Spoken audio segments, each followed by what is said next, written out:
Bienvenidos al taller de lectura, 45 minutos al día, sigamos cayendo en la lectura. Y sí, sigamos cayendo en la lectura, que es un buen hábito. Hoy tenemos un nuevo cuento de Lovecraft, un relato corto que terminaremos hoy mismo. Te pido que me acompañes, que te relajes y escuches esta gran historia de terror, de miedo, de suspenso. Tengamos en cuenta que es una historia escrita a mediados del siglo XX, así que para su tiempo era un espectáculo, vaya. Era totalmente nuevo y historias que venían a salir de la rutina de las personas. Ahí está su valor y que hoy en día siguen siendo relevantes y que podríamos llevarlos a la pantalla grande. Iniciamos esta breve historia con nombre Aire Frío. Aire frío. Me pides que explique por qué tengo miedo de una corriente de aire frío. ¿Por qué me estremezco más que otros al entrar en una habitación fría? Y padezco náuseas y soy repelido cuando el frío de la noche se arrastra a través del calor de un día templado de otoño. Hay quienes dicen que respondo al frío como otros lo hacen a un mal olor, y yo soy el último en negar la impresión. Lo que voy a hacer es poner en relación la más horrible circunstancia que me he encontrado, y te la dejaré para que juzgues si constituye es o no una explicación adecuada de mi peculiaridad. Es un error imaginar que el horror se asocia íntimamente con la oscuridad, el silencio y la soledad. Me encontré en el resplandor de la media tarde, en el estrépito de una metrópolis, y en medio de un alojamiento en mal estado y común, con una patrona prosaica y dos hombres fornidos a mi lado. En la primavera de 1923 había conseguido algún trabajo en una revista aburrida y poco rentable en la ciudad de Nueva York, y al no poder pagar ninguna renta sustancial, fui a la deriva, de una pensión barata a otra, en busca de una habitación que podría combinar las cualidades de limpieza decente, muebles soportables, con un precio muy razonable. Pronto entendí que solo tenía una elección entre diferentes males, pero después de un tiempo me encontré con una casa en West 40th Street que me disgustó mucho menos que los otros donde me había hospedado. El lugar era una mansión de 4 pisos de piedra rojiza, que data al parecer de finales de los 40 y adornado con artesanía en madera y mármol, cuyo esplendor decolorado y mancillado argumentaba un descenso de los altos niveles de la opulencia de buen gusto. En las habitaciones, amplias y altas, decoradas con papel horrible y cornisas de estuco, ridículamente adornados, dominaba un olor a moho deprimente y un aroma rancio de la cocina. Pero los suelos estaban limpios, la ropa medianamente regular y el agua caliente no se enfriaba a menudo ni se apagaba, por lo que llegué a considerarla un lugar soportable para hibernar hasta que uno realmente pudiera vivir de nuevo. La casera, una española desaliñada y barbuda, apellidada Herrero, no me molestaba con chismes o con críticas de la luz eléctrica del vestíbulo, del tercer piso, que olvidaba encendida. Y mis compañeros en la pensión eran tan silenciosos y poco comunicativos como uno pudiera desear, siendo en su mayoría españoles, un poco por encima del nivel más grueso y más crudo. Solo el ruido de los coches abajo en la calle resultó ser una seria molestia. Yo había estado allí unas 3 semanas cuando se produjo el primer incidente extraño. Un anochecer, sobre las 8, oí una salpicadura sobre el suelo y me alertó de que había estado percibiendo el olor de acre de amoníaco durante algún tiempo. Mirando alrededor, vi que el techo estaba húmedo y goteante. En apariencia, la mojadura procedía de una esquina sobre el lado de la calle.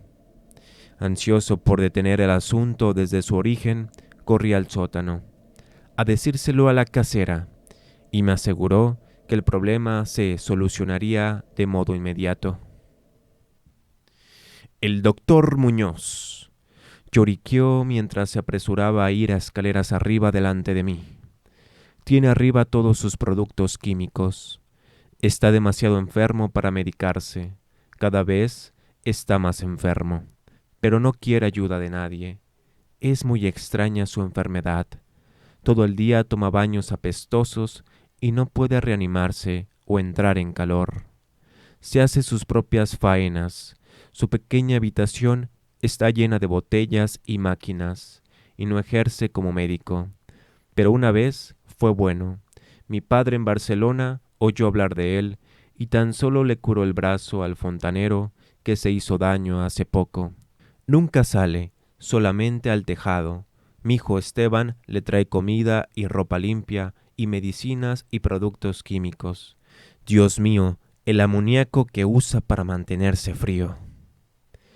La señora Herrero desapareció en las escaleras, subiendo hacia el cuarto piso. Yo volví a mi habitación.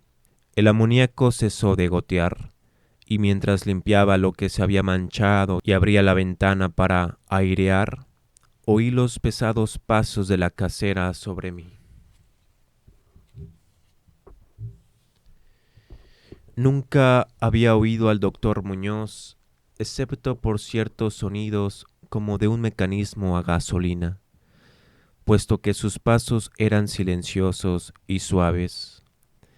Me pregunté por un momento cuál podría ser la extraña aflicción de este hombre, y si su obstinado rechazo a recibir ayuda no era el resultado de una excentricidad más bien infundada. Existe, reflexioné trivialmente, un infinito patetismo en la situación de las personas eminentes venidas a menos en este mundo. Nunca hubiera conocido al doctor Muñoz, de no haber sido por el infarto que súbito me dio una mañana cuando escribía plácidamente en mi habitación. Los médicos me habían avisado del peligro de esos ataques y sabía que no había tiempo que perder.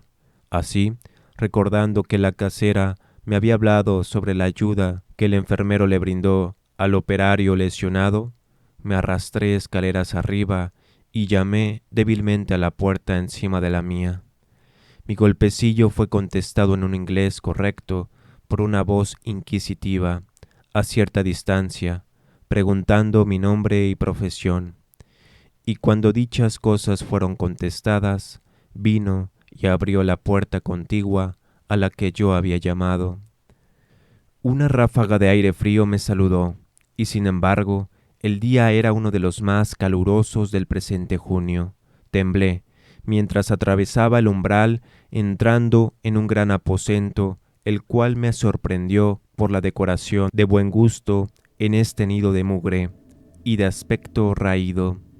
Un sofá-cama, ahora cumpliendo su función diurna de sofá, y los muebles de caoba, faustosas colgaduras, antiguos cuadros y librerías repletas revelaban el estudio de un gentilhombre. Más que un dormitorio de pensión, ahora podía ver que el vestíbulo de la habitación sobre la mía, la pequeña habitación de botellas y máquinas que la señora Herrero había mencionado. Era simplemente el laboratorio del doctor y de esta manera su dormitorio permanecía en la espaciosa habitación contigua, cuya cómoda alcoba y baño adyacente de buen tamaño le permitían camuflar el tocador y los evidentemente útiles aparatos. El doctor Muñoz, sin duda alguna, era un hombre de edad, cultura y distinción. La figura frente a mí era pequeña, pero exquisitamente proporcionada, y vestía un atavío formal de corte y hechura perfecto. Una cara larga avesada, aunque sin expresión altiva, estaba adornada por una pequeña barba gris y unos anticuados espejuelos protegían sus ojos oscuros y penetrantes. Una nariz aquilina, que daban un toque árabe a una fisionomía por otra parte celta. Un abundante y bien cortado cabello, que anunciaba puntuales visitas al peluquero, estaba airosamente dividido encima de la alta frente, y el retrato completo denotaba un golpe de inteligencia y linaje y crianza superior. A pesar de todo, tan pronto como vi al doctor Muñoz en esa ráfaga de aire frío, sentí una repugnancia que no se podía justificar con su aspecto. Únicamente su pálido semblante y frialdad de trato podían haber ofrecido una base física para generar en mí este sentimiento. Incluso estas cosas habrían sido excusables considerando la conocida invalidez del hombre. Podría también haber sido el frío singular que me alienaba, de tal modo el frío era normal en un día tan caluroso, y lo anormal siempre despierta la adversión, desconfianza y miedo. Pero la repugnancia pronto se convirtió en admiración, a causa de la insólita habilidad del médico que de inmediato se manifestó. A pesar del frío y el estado tembloroso de sus manos pálidas, entendió claramente mis necesidades de una mirada. Las atendió con destreza magistral y al mismo tiempo que me reconfortaba con una voz de fina modulación. Si bien un tanto cavernosa y hueca, que era el más amargo enemigo del alma y había hundido su fortuna y perdido todos sus amigos en una vida consagrada a extravagantes experimentos para su desconcierto y extirpación. Algo de fanático, benevolente, parecía residir en él, y divagaba apenas mientras sondeaba mi pecho y mezclaba un trago de drogas adecuadas que traía del pequeño laboratorio. Evidentemente me encontraba en compañía de un hombre de buena cuna, una novedad excepcional en este ambiente sórdido, y se animaba en un inusual discurso como si recuerdos de días mejores surgieran de él. Su voz, siendo extraña, era al menos apaciguadora, y no podía entender cómo respiraba a través de las enrolladas frases locuaces. Buscaba distraer mis pensamientos de mi ataque, hablando de sus teorías y experimentos, y recuerdo su consuelo, cuidadoso sobre mi corazón débil, insistiendo en que la voluntad y la sabiduría hacen fuerte a un órgano para vivir. Podía a través de una mejora científica de esas cualidades, una clase de brío nervioso, a pesar de los daños más graves, defectos, incluso la falta de energía en órganos específicos. Podía algún día, dijo, medio en broma, enseñarme a vivir, o al menos a poseer algún tipo de existencia consciente, sin tener corazón en absoluto. Por su parte, estaba afligido con unas enfermedades complicadas que requerían una muy acertada conducta que incluía un frío constante. Cualquier subida de la temperatura señalada podría, si se prolongaba, afectarle fatalmente, y la frialdad de su habitación, alrededor de 55 o 56 grados Fahrenheit, era mantenida por un sistema de absorción de amoníaco frío y el motor de gasolina de esa bomba, que yo había oído a menudo en mi habitación. Aliviado de mi ataque en un tiempo asombrosamente corto, abandoné el frío lugar como discípulo y devoto del superdotado recluso. Después de eso, le pagaba con frecuentes visitas, escuchando mientras me contaba investigaciones secretas y los más o menos terribles resultados, y temblaba un poco cuando examinaba los singulares y curiosamente antiguos volúmenes de sus estantes. Finalmente fui, puedo añadir, curado del todo de mi afección por sus hábiles servicios. Parecía no desdeñar los conjuros de los medievalistas, dado que creía que esas fórmulas enigmáticas contenían raros estímulos psicológicos que, concebiblemente, podían tener efectos sobre la esencia de un sistema nervioso del cual partían los pulsos orgánicos. Había conocido por su influencia al anciano doctor Torres de Valencia, quien había compartido sus primeros experimentos y le había orientado a través de las grandes afecciones de 18 años atrás, de donde procedían sus desarreglos presentes. No hacía mucho él, venerable practicante, había salvado a su colega de sucumbir al osco enemigo contra el que había luchado. Quizás aquella tensión había sido demasiado grande. El doctor Muñoz lo hacía susurrando claro, aunque no con detalle, que los métodos de curación habían sido de los más extraordinarios, aunque envolvía escenas y procesos no bienvenidos por los galianos ancianos y conservadores. Según pasaban las semanas, observé con pena que mi nuevo amigo iba lenta pero inequívocamente perdiendo el control, como la señora Herrero había insinuado. El aspecto lívido de su semblante era intenso, su voz a menudo era hueca y poco clara. Su movimiento muscular tenía menos coordinación y su mente y determinación menos elástica y ambiciosa. A pesar de este triste cambio, no parecía ignorante. Poco a poco su expresión y conversación emplearon una ironía atroz que me restituyó algo de la sutil repulsión que originalmente había sentido. Desarrolló extraños caprichos, adquiriendo una afición por las especias exóticas y el incienso egipcio, hasta que su habitación olía como la cámara de un faraón sepultado en Valley of Kings. Al mismo tiempo, incrementó su demanda de aire frío y con mi ayuda amplió la conducción de amoníaco de su habitación y modificó la bomba y la alimentación de su máquina refrigerante hasta poder mantener la temperatura por debajo de 34 o 40 grados y finalmente incluso en 28 grados. El baño y el laboratorio, por supuesto, eran los menos fríos, a fin de que el agua no se congelase, y ese proceso químico no lo podría impedir.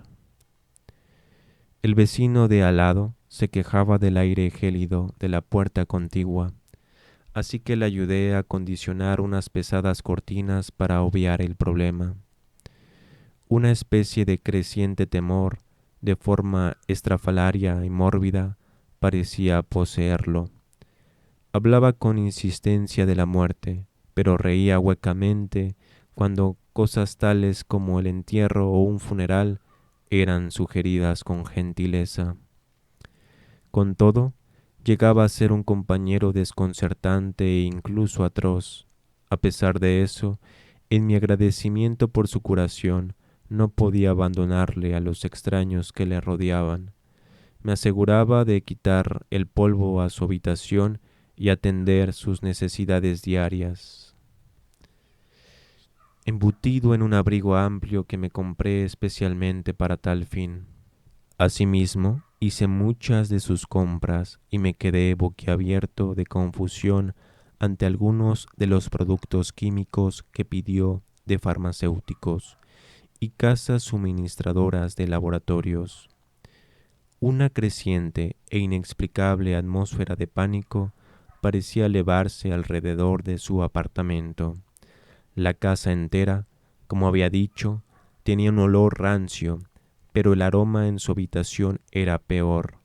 A pesar de las especias, el incienso y los acres productos químicos de los baños, ahora incesantes, que él insistía en tomar sin ayuda. Percibí que debía estar relacionado con su dolencia y me estremecía cuando reflexioné sobre qué dolencia podía ser. La señora Herrero se apartaba cuando se encontraba con él y me lo dejaba sin reservas a mí. Incluso no autorizaba a su hijo Esteban a continuar haciendo los recados para él. Cuando sugería a otros médicos, el paciente se encolerizaba de tal manera que parecía no atreverse a alcanzar. Evidentemente, temía los efectos físicos de una emoción violenta, aun cuando su determinación y fuerza motriz aumentaban más que decrecía, y rehusaba ser confinado en su cama. La dejadez de los primeros días de su enfermedad dio paso a un brioso retorno a su objetivo, así que parecía arrojar un reto al demonio de la muerte, como si le agarrase un antiguo enemigo. El hábito del almuerzo, curiosamente siempre de etiqueta, lo abandonó virtualmente, y solo un poder mental parecía preservarlo de un derrumbamiento total. Adquirió el hábito de escribir largos documentos de peculiar naturaleza, los cuales sellaba y rellenaba cuidadosamente con requerimientos que, después de su muerte, transmitió a ciertas personas que nombró, en su mayor parte con origen en las Indias Orientales, incluyendo a un celebrado médico francés que en estos momentos supongo muerto, y sobre el cual se había murmurado las cosas más inconcebibles. Por casualidad, quemé todos esos escritos sin entregar y cerrados. Su aspecto y voz llegaron a ser absolutamente aterradores, y su presencia apenas soportable. Un día de septiembre, con un solo vistazo, indujo un ataque epiléptico a un hombre que había venido a reparar su lámpara eléctrica del escritorio, un ataque para el cual recetó eficazmente mientras se mantenía oculto a la vista. Ese hombre, por extraño que parezca, había pasado por los horrores de la Gran Guerra sin haber sufrido ningún temor. Después, a mediados de octubre, el horror de los horrores llegó con pasmosa brusquedad. Una noche, sobre las 11, la bomba de la máquina refrigeradora se rompió, así que durante 3 horas fue imposible la aplicación refrigerante de amoníaco. El doctor Muñoz me avisó aporreando el suelo. Yo trabajé desesperadamente para reparar el daño, mientras mi patrón maldecía en tono inánime, rechinando cavernosamente más allá de cualquier descripción. Mis esfuerzos de simple aficionado, no obstante, confirmaron el daño, y cuando hube traído un mecánico de un garaje nocturno cercano, nos enteramos de que nada se podría hacer hasta la mañana siguiente, cuando se obtuviese un nuevo pistón. El moribundo ermitaño estaba furioso, alarmado, con el cuerpo hinchado hasta proporciones grotescas. Parecía que se iba a hacer pedazos lo que quedaba de su endeble constitución, y de vez en cuando un espasmo le causaba chasquidos de las manos a los ojos y corría al baño. Buscaba a tientas el camino con la cara vendada ajustadamente y nunca vi sus ojos de nuevo. La frialdad del aposento era ahora sensiblemente menor y sobre las 5 de la mañana el doctor se retiró al baño, no sin antes ordenarme mantenerlo surtido de todo el hielo que consiguiera obtener de las tiendas nocturnas y cafeterías.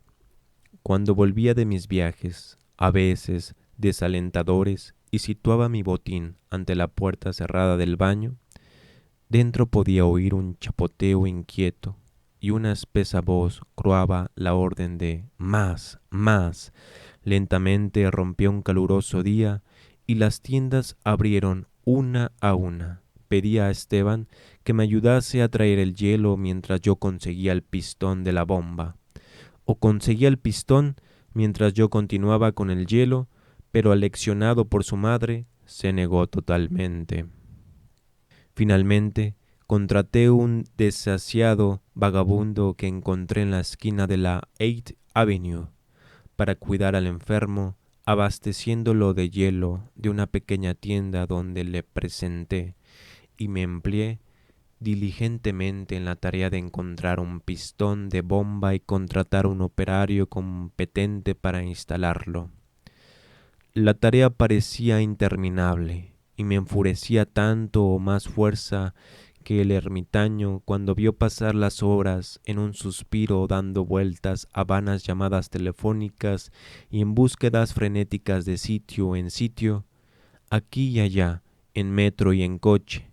Sobre el mediodía encontré una casa de suministros adecuada en el centro, y alrededor de la 1:30 llegué a mi albergue, con la parafernalia necesaria y 2 mecánicos robustos e inteligentes. Había hecho todo lo que había podido y esperaba llegar a tiempo. Un terror negro, sin embargo, me había precedido. La casa estaba en una agitación completa y por encima de una cháchara de voces aterrorizadas oí a un hombre rezar en tono intenso. Había algo diabólico en el aire y los inquilinos juraban sobre las cuentas de sus rosarios cómo percibieron el olor de debajo de la puerta cerrada del doctor. El vago que había contratado parece había escapado chillando y enloquecido no mucho después de su segunda entrega de hielo, quizás como resultado de una excesiva curiosidad. No podía, naturalmente, haber cerrado la puerta tras de sí. A pesar de eso, ahora estaba cerrada, probablemente desde dentro. No había ruido alguno dentro, a excepción de algún tipo de innombrable, lento y abundante goteo. En pocas palabras logré comunicarme con la señora Herrero, que el trabajador, a pesar de que un temor corroía mi alma, aconsejé romper la puerta. Pero la casera encontró una forma de dar la vuelta a la llave desde fuera con algún trozo de alambre. Antes, ya habíamos abierto las puertas de todas las habitaciones de ese pasillo y abrimos todas las ventanas al máximo. Ahora, con las narices protegidas por pañuelos, invadimos temerosamente la odiada habitación del sur que resplandecía con un caluroso sol de primera hora de la tarde. Una especie de oscuro rastro baboso se dirigía desde la abierta puerta del baño a la puerta del pasillo y de allí al escritorio, donde se había acumulado un terrorífico charquito. Algo había garabateado allí a lápiz con mano terrible y cegata sobre un trozo de papel embadurnado como si fuera con garras que hubieran trazado las últimas palabras apresuradas. Luego el rastro se dirigía al sofá y desaparecía. Lo que estaba o había estado sobre el sofá era algo que no me atrevo a decir, pero lo que temblorosamente me desconcertó estaba sobre el papel pegajoso y manchado antes de sacar una cerilla y reducirlo a cenizas. Lo que me produjo tanto terror a mí, a la patrona y a los 2 mecánicos que huyeron frenéticamente de ese lugar infernal a la comisaría de la policía más cercana. Las palabras nauseabundas parecían casi increíbles en ese soleado día, con el traqueteo de coches y camiones ascendiendo clamorosamente por la abarrotada 40th Street. No obstante, confieso que en ese momento las creía. Tanto las creo que honestamente ahora no lo sé. Hay cosas acerca de las cuales es mejor no especular y todo lo que puedo decir es que odio el olor del amoníaco y que aumenta mi desfallecimiento frente a una extraordinaria corriente de aire frío. El final ya está aquí, decía el repugnante garabato. No hay más hielo. El hombre echó un vistazo y salió corriendo. Más calor cada minuto, y los tejidos no pueden durar. Imagino que sabes lo que dije sobre la voluntad y los nervios y lo de conservar el cuerpo después de que los órganos dejasen de funcionar. Era una buena teoría, pero no podría mantenerla por tiempo indefinido. Había un deterioro gradual que no había previsto. El doctor Torres lo sabía, pero la conmoción lo mató. No pudo soportar lo que tenía que hacer. Debía que meterme en un lugar extraño y oscuro cuando prestase atención a mi carta y consiguió mantenerme vivo. Pero los órganos no volvieron a funcionar de nuevo. tenía que haberse hecho a mi manera, conservación artificial, pues como se puede ver, fallecí hace 18 años. Pidiendo hielo porque me estoy pudriendo. Vaya historia de Lovecraft. Nunca esperarías este final. Vas leyendo la historia y no esperas que termine con semejante locura e ideas rebuscadas, bizarras. Y es así como Lovecraft te muestra y se ríe, ¿no? Al final se ríe de ti y dice, mira, te sorprende bruscamente, ¿no? Y pues el doctor quería hielo porque se estaba deshaciendo y el buen amigo no llegaba, ¿no? Imagínate la escena, ¿no? Se estaba ya pudriendo, pero vemos esta relación, ¿no? Con la muerte y el frío, ¿no? Esta triste relación. Nos vamos mañana, tendremos otra historia. Te agradezco que tengas un excelente martes. Esto fue el taller de lectura, 45 minutos al día, cayendo en la lectura con Joaquín Carballar. Gracias por ver Aire Frío. Hasta luego.